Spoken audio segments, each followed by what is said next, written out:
mold me, shape me, help make me more than what I am. Reaching the lost. I'm just here to tell you that God's in the process right now of establishing some bridges. Teaching the found. We've got to be able to get a generation from one side over into the next. With passion. There is power, power, power in the name. And purpose. I just had to make up my mind a long time ago that I'm going to do this come hell or high water. Power for Living with Bishop Dale C. Bronner. And we'll ask God, God help me. And I want you to understand that change comes through a terribly uncomfortable crucible. Change primarily comes through the crucible of a crisis. Say crisis. The word crisis means turning point, turning point. Every crisis will bring you to a pivotal point in your life where you'll have to turn. Every crisis is a turning point. Every crisis is a turning point. The crisis will create in you a hunger. It'll create a hunger. Crisis creates a hunger. If you ever go through a crisis, you got to start hungering for something else in order to meet the needs, because it takes a different level of nourishment to sustain your life whenever you're going through a crisis. Once you get the hunger will put you on a search. The hunger causes a search. You're now looking for answers. You're now looking for something that will help me to deal with what I'm dealing with in my life right now.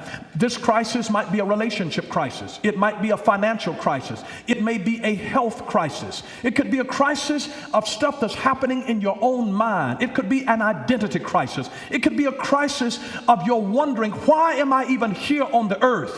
What was I put here to do? I'm frustrated because I feel like there's something more that I'm supposed to be doing. And you come to a crisis point in your life where somebody that you were depending on all of a sudden leaves you, and now you're in a crisis where something goes sour financially, and you're in a crisis where your baby that you gave birth to is misbehaving and acting out of character, and now your life is in a crisis and you become hungry for something, and it causes a search to happen, and the search will then ultimately bring you to a new revelation.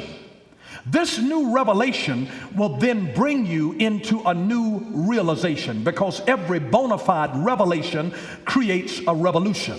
So your revelation will bring you to a new realization. You don't come to a higher level of living until you go through the crucible of having a crisis in your life. Something has to go wrong. And when you experience your crisis, please don't think that God has forsaken you or that he's angry with you.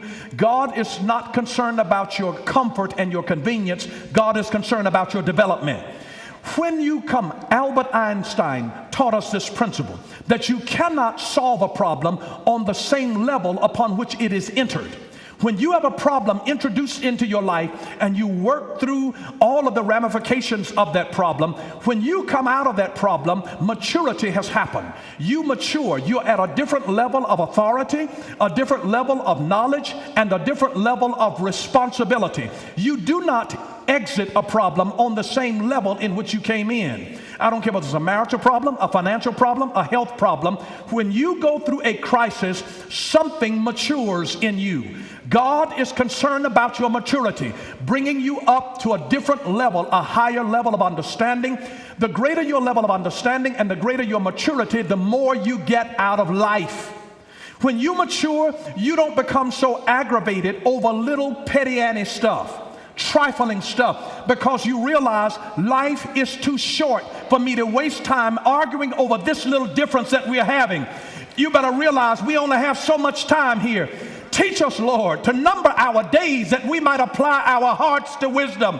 You don't have but so much time. This is petty. This is trivial. 5 years down the road, you won't even remember what you were arguing about. When you mature, you don't get offended because somebody looked at you crosswise. You don't have time to deal with that. You move beyond that and you say, baby, it's okay. What did you want for breakfast this morning? And you realize that it doesn't even matter whether I win the argument or not. What matters is that I keep my peace in the midst of this. that we are able to still have a maturity in our relationship. When God grows you up, you understand that they are not these little things. See, all of the days of my appointed time will I wait until my change come. I'll wait until my change come. And listen, as God matures you, and it only comes by a crisis, I know that you would love for everything to go smooth and hunky-dory. When you see a problem coming, it's like, why is this coming? Lord, why are you letting this happen to me? But let me just tell you, it means that God is getting ready to introduce you to another university. It's called the University of Adversity. You're getting ready to get another graduate degree from the School of Hard Knocks. And I declare to you that when you come out of that school, you will have another degree, that God will have matured you. And when you get out of that, then the things that used to irritate you, aggravate you, and frustrate you, you realize that there are more important things about life now than us really arguing over this thing. I'm not going to walk around bent out of shape, not speaking to you for 2 and 3 days. Life is too short. When somebody gets sick later on in their life, and you realize I've wasted valuable time, I hate that I wasted this time. As you mature, you begin to see the things that really matter in this life. And it's not even about that you chose this and you didn't do this and you had me doing all of this work. Listen, you begin to realize that there are more important things than the trivial stuff that we're dealing with right now. I'm not going to let that run my day. It's not going to run my week. It is not going to run my month. It's not going to run my life. You can say what you want to say, but as you mature, then you don't even pay their mouths any attention, because you know what? Father, forgive them, for they know not what they do. That's a statement of maturity. It is a statement of maturity where God will grow you up. Now, years ago, you used to have to say, no. And you got to always fight for your position to be right, and you were wrong. And you know what? You can be technically right, but morally wrong. And you can waste your time in triviality trying to prove a point, and you will have what is known as a Pyrrhic victory. A Pyrrhic victory is a victory where you win, but it costs you too much in the win, to the degree that it wasn't even worth it. That you went to court and you fought the battle, but the legal fees that you paid out trying to get this battle didn't even justify the win that you got. It wasn't worth it. You won it, but it cost you too much, and now you're bankrupt, and it wasn't even worth the fight. Let it go. When you mature, you'll have a crisis that comes into your life, and once you have graduated from that crisis, you realize this thing is not even worth my wasting my time, my emotional energy over. It's not worth my getting myself up in a knot and having, the flow and the circulation of my body to be disrupted because I've allowed negative, unpleasant experiences to come, and now I've got stress in my life.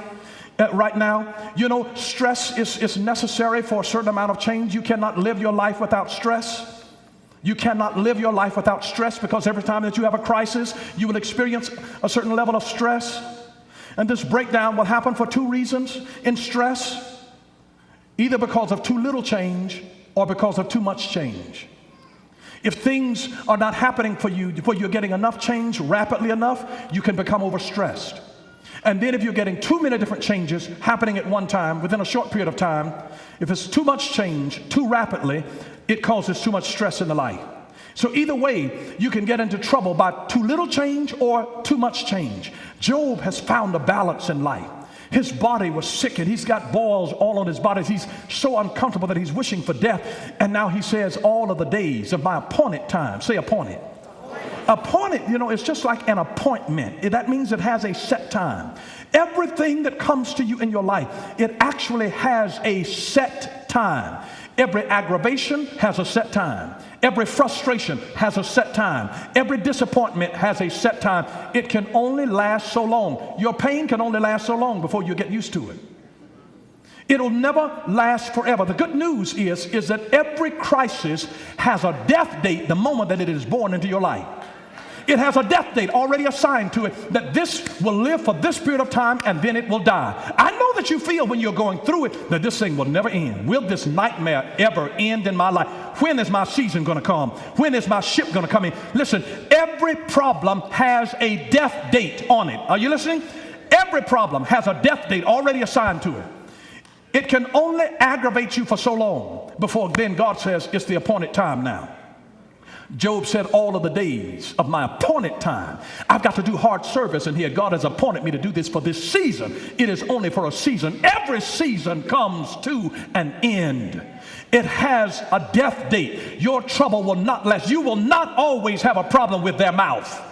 You will not always be struggling, have a problem living from hand to mouth, and where you can't keep a job and where you can't hold your temper. You will not always have this issue in your life. It has a season. As God matures you, you graduate out of that thing, and you'll never have to take that test again, because you've been there and done that, and God will not have to test you in that area again, because he's brought a sufficiency of maturity in your life.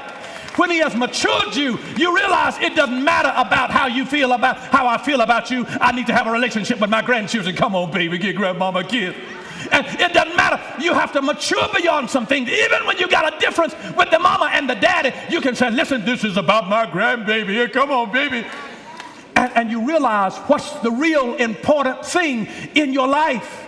And God grows you up. But every problem already has a death date assigned to it. So don't get strung out over particular things that are happening in your life. It has an appointed time. It is appointed unto man once to die, and after that the judgment. We only come to God by appointment. Only by appointment. When I had a brother that dropped dead of a blood clot, a thromboembolism, pulmonary thromboembolism at the age of 38 years old. And the thing that brought consolation into my heart is that God spoke to my heart and said, nobody, because I said to Lord, God, I said, he's 38 years old. This is a premature death. And the Lord says, this is not premature. He said, it was his appointed time. He had an appointment with me. He says, nobody comes to me before their appointment. So it was appointed unto man to die. You have an appointment with God. And it may look like an accident, but it is an appointment. And if they come and their appointment is not up, God will send them back. God will send them back. God will send them back. If they come by appointment, God says, you can only come to me by appointment. And this appointment is so calculated by God that a woman who tried to commit a suicide back in 1979, a 30-year-old Latino woman, jumped off the 86th floor of the Empire State Building trying to commit suicide. A 30-mile gust of wind caught her body, blew her back up to the 85th floor. She only had minor cuts and bruises on her. It wasn't her time. She's trying to end it all. She's like, Geronimo! And what would be the chances that a 30-mile gust of wind would blow her back to the 85th floor because it wasn't her time? And when she was interviewed by the news, she said, I guess it wasn't my time to die, that God must have had something else in